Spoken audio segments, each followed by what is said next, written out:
गुरुर्ब्रह्मा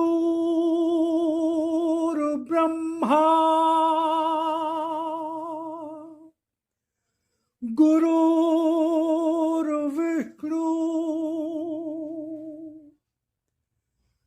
गुरुर्देवो महेश्वरा गुरुर्साक्षात् परब्रह्म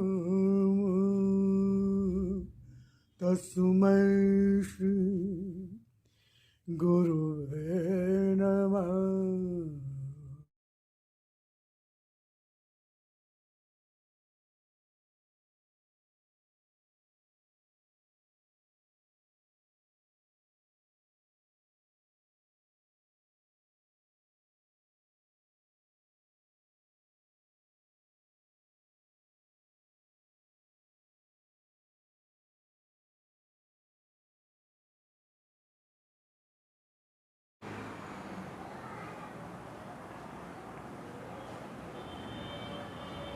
जयराम जी की नमस्कार। ओम शिव हरि। आशा करता हूँ आप सब परिवार सकुशल होंगे। और आज मैं एक कुछ नया भगवत प्रेरणा हो रही है, कुछ मुझे अनुभूति हो रही, भगवान की प्रेरणा मिल रही है। मुझे ऐसा लग रहा है कि एक नए विषय को जो बहुत अनिवार्य है, आवश्यक है भक्ति के लिए, भक्त के जीवन के लिए, उसको जानना समझना, उसको सही ढंग से उसको प्रकट करना बहुत ज़रूरी है। प्रार्थना प्रार्थना भक्त के जीवन में प्रार्थना का तो आधार है, प्रार्थना तो आधार है। हमें प्रार्थना करना ही नहीं आता, हम प्रार्थना करना ही नहीं जानते। हमें भगवान से मांगना क्या है, हमें भगवान से कहना क्या है। हम वहाँ भी जाके संसार मांगते हैं भगवान से, और संसार तो सुख दुखालय है, सुख दुख का कारण है।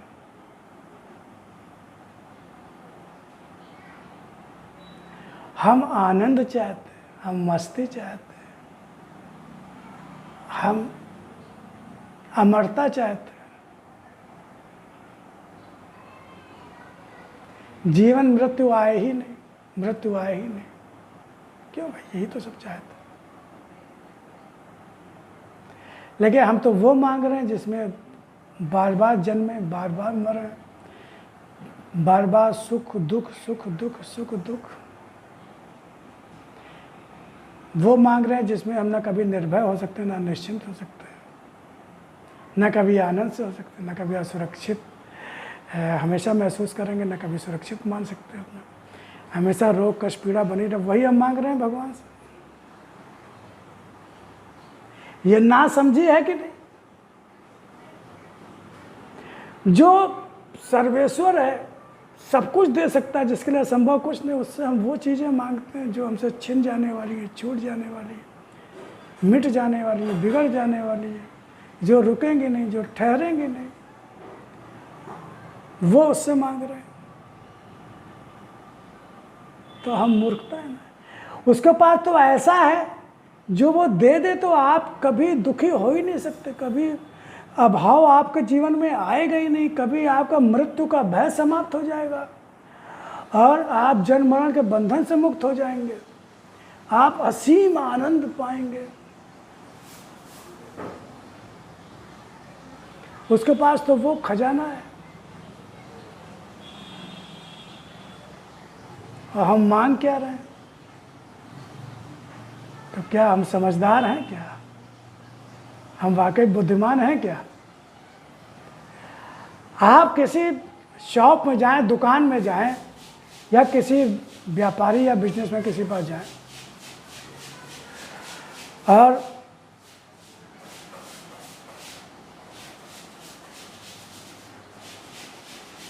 उसके पास बहुत सी चीज़ें हैं जो आपको सुख देंगे, फिर कुछ दिन बाद दुख देने लगेंगे, बिगड़ जाएंगी, खराब हो जाएंगी, फिर ये हो जाएंगे, वो हो जाएंगे। किसी की 1 महीने गारंटी, किसी की 2 साल की गारंटी, किसी की 3 साल की, किसी की 4 साल की, किसी की 6 महीने की, किसी की 10 साल की। और बंदा बिगड़ना भी रहेगा तो उसमें जब तक वो चीज़ काम कर रही है, आपको अच्छा लग रहा है, बिगड़ रही है तो आप भाग रहे हैं, दौड़ रहे हैं, मैकेनिक में ये बोला रहे हैं, और आपके पास कुछ उसके साथ पास कुछ ऐसी चीज़ भी है जिसके लिए वो गारंटी दे रहा है कि आपको इसमें कभी परेशान नहीं होना पड़ेगा, कभी दुखी नहीं होना पड़ेगा, कभी ये चीज़ बिगड़ेगी नहीं, ये सारी जिम्मेदारी हमारे ऊपर है, तो बिगड़ेगी नहीं, और बिगड़ेगी तो सारी जिम्मेदारी हमारी है, उसका अभाव नहीं होने दूंगा, वो सारा कुछ गारंटी आपको, कभी भी आप परेशान नहीं होंगे। तो आप क्या चाहोगे? क्योंकि भाई वो चीज़ दो ना जिसकी हमेशा की गारंटी है, जो कभी बिगड़ेगी नहीं, बिगड़ेगी तो आप सुधार देंगे, उसका अभाव नहीं होगा, कोई दूसरी दे देंगे, जो भी हो संसारिक दोस्ता बोल रहा हूँ। लेकिन भगवान तो कहता है कि मैं आपको सब चीज़ों से मुक्त कर दूंगा, हर चीज़ से मुक्त कर दूंगा,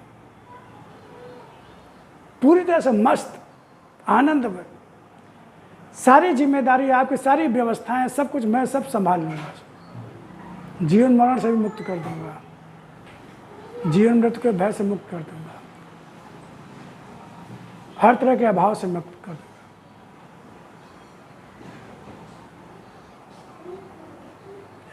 जानते देखिए, हम अज्ञानता की प्रार्थनाएं करते हैं, नासमझी भरी प्रार्थनाएं करते हैं, तो सारी प्रार्थनाएं करने के बाद भी हम दुखी रहते हैं, परेशान रहते हैं। तो आज मैं प्रार्थना श्रृंखला के माध्यम से मैं एक नया श्रृंखला शुरू कर रहा हूँ।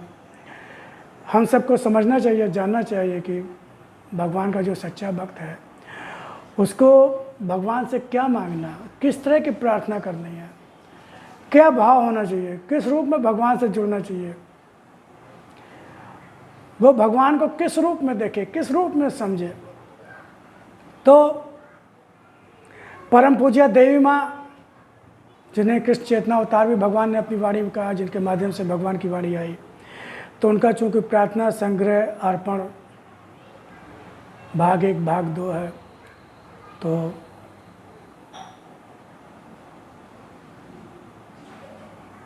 वो जो प्रार्थना भगवान से करती थी, अंतर्मन से करती थी, भगवान से डूब कर करती थी, तो आज उन्होंने प्रकाशित की है। तो इसीलिए तो कि हम लोग समझें, जानें कि भगवान से प्रार्थना कैसे करें, किन शब्दों में करें, क्या भाव हो, भगवान से क्या मांगें, भगवान से क्या कहें, और भगवान से जुड़ें। तो मैं आज प्रारंभ करता हूँ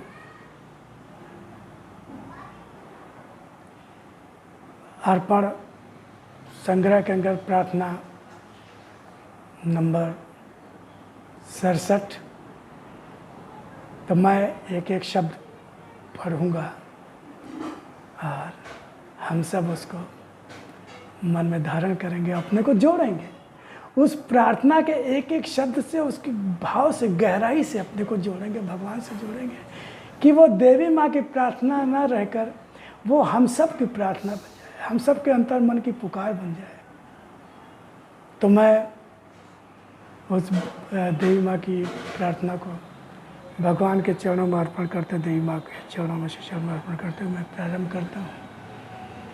ये भूमिका इसलिए बनाई है, मैं हर बार इस भूमिका को इतनी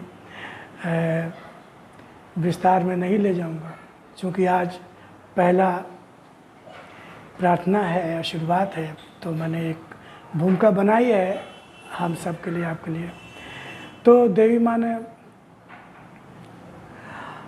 अब इस जीवन को अपने से अलग न करना।